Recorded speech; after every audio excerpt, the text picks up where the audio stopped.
Here's your news for November 6, 2019. We're kicking off today with former Universal Champion Seth Rollins, who has once again made headlines thanks to his presence on social media. On this week's Raw, Rollins faced NXT champion Adam Cole in the main event, and after a hard-fought match that ended in a DQ finish, took the time to praise the Undisputed Era star on Twitter.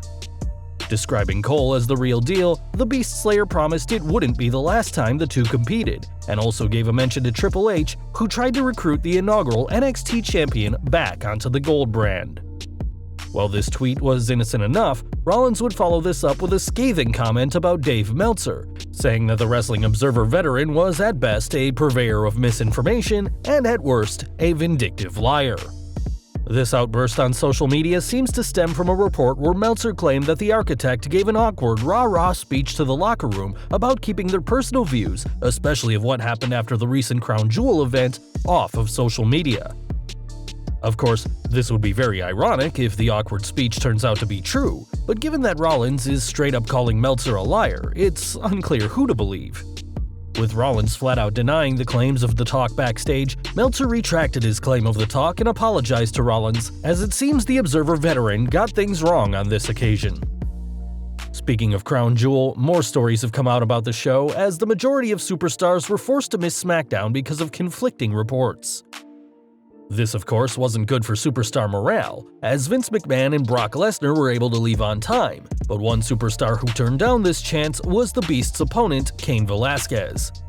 According to reports, the former UFC heavyweight champion was given the offer to leave on time alongside the company's top stars, but turned it down to stay with the roster and crew in Riyadh. This sign of humility was well received by the roster, as it seems Velasquez is already making friends in the company mere weeks after his debut on the premiere episode of SmackDown on Fox last month. This is very different from Lesnar, who is known to keep to himself backstage and leave shows before they're finished in what's seen as a highly disrespectful act. As fans know, Velasquez came up short against the Beast in mere minutes at the pay-per-view thanks to an injury limiting what Velasquez could do, but fans should expect the former UFC star to be on the hunt for Lesnar once he's recovered from surgery. While the former UFC heavyweight champion came up short when he faced Brock Lesnar in Riyadh, the same can't be said for Tyson Fury, who won his match via countout against Braun Strowman. A match that stemmed from the pair's collision on the premiere of SmackDown on Fox. Fury avoided using his fists for the majority of the match, but eventually hit a devastating right hand that kept the monster among men down. Now, the lineal boxing champion will return to the Blue brand this Friday.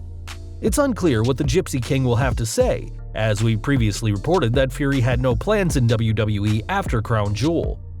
All we do know is that the WWE must be paying quite a large sum of money to keep Fury around, and fans will have to tune in to Friday Night SmackDown to see what the boxing star has planned.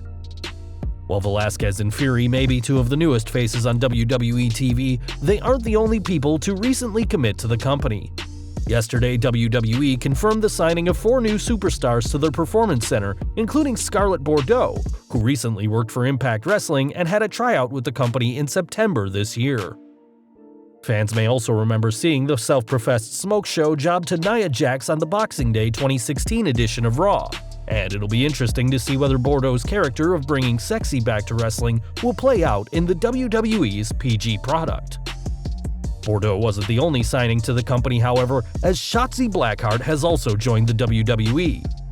Fans may remember Blackheart's hard-hitting performance in a no-disqualification match at Evolve's 10th anniversary show that aired on the WWE Network, and Shotzi was personally presented with a WWE contract by NXT General Manager William Regal at a recent Evolve show in Atlanta, Georgia.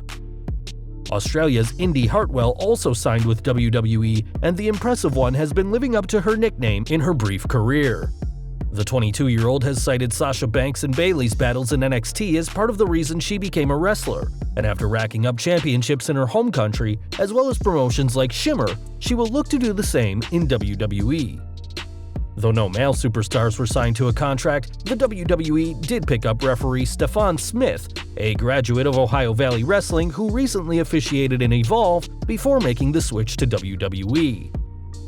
From 4 new faces in WWE to arguably its biggest face of all time now, as Hulk Hogan is set to bust out his acting chops very soon on ABC's The Goldbergs. The popular sitcom is set in the 1980s when Hulkamania was at its peak, and will be a special WrestleMania-themed episode, with 3 of the show's main characters trying to get into the showcase of the Immortals. Hogan won't be the only superstar to make his presence felt in the wrestling-themed episode, as former WWE Intercontinental Champion Carlito will also appear, though in an unspecified role. With a name like the Goldbergs, fans may have expected a certain other former world champion to show up, and yes, WWE's Goldberg has made appearances for the show over the years.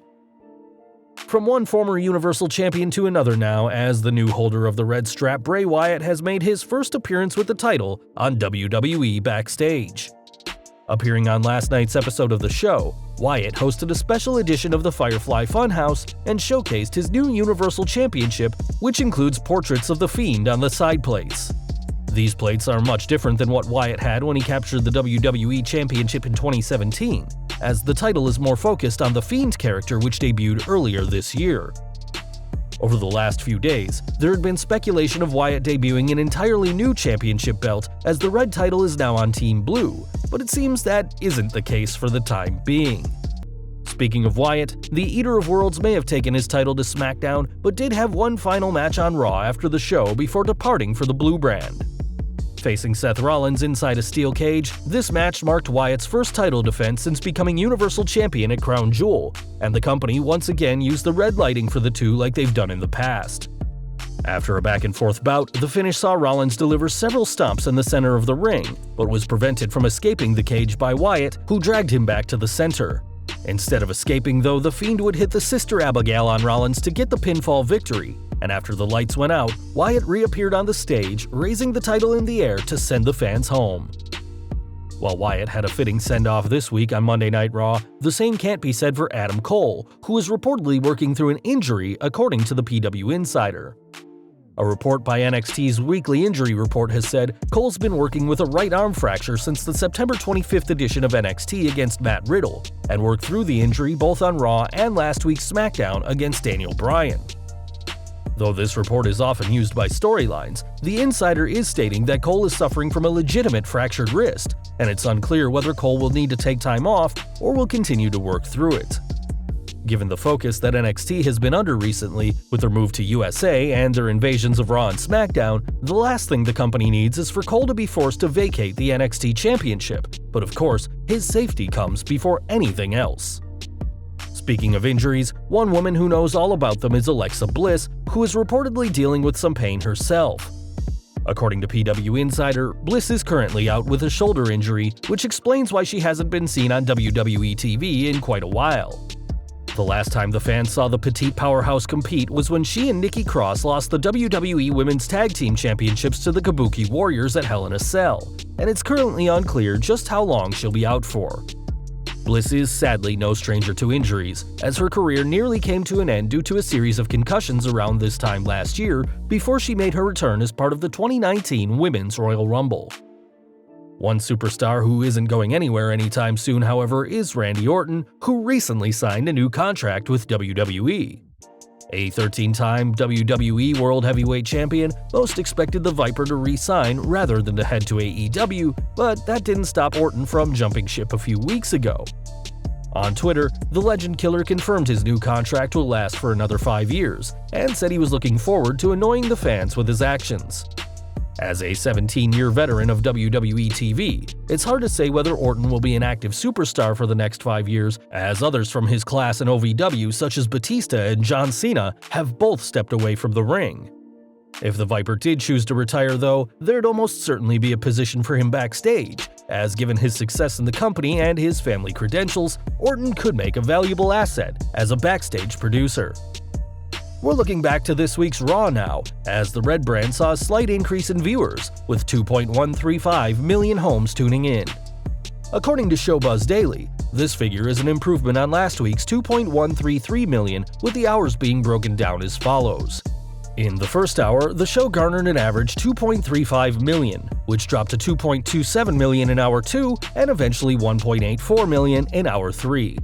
It'll be interesting to see what figures the Red brand will get in the coming weeks, as all three brands continue to build to Survivor Series. We've got some AEW news for you next, as the company's executive vice president Cody Rhodes recently spoke about running the company.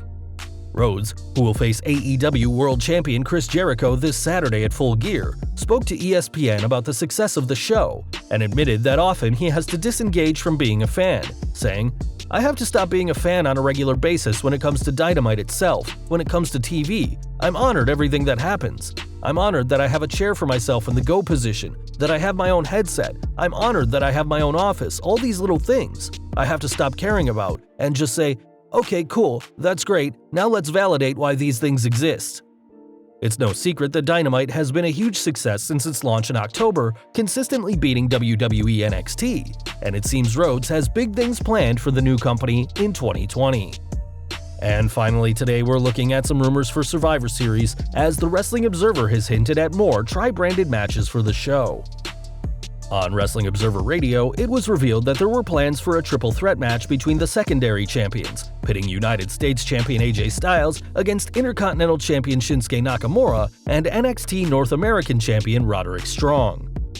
The report did suggest that a title change for the US or Intercontinental title could happen before the pay-per-view, and also claimed that Nakamura isn't expected to hold the white-strapped title for much longer. Since capturing the Intercontinental Championship from Finn Balor, it's true that Nakamura has done little with the gold, and it seems his reign may soon be coming to an end.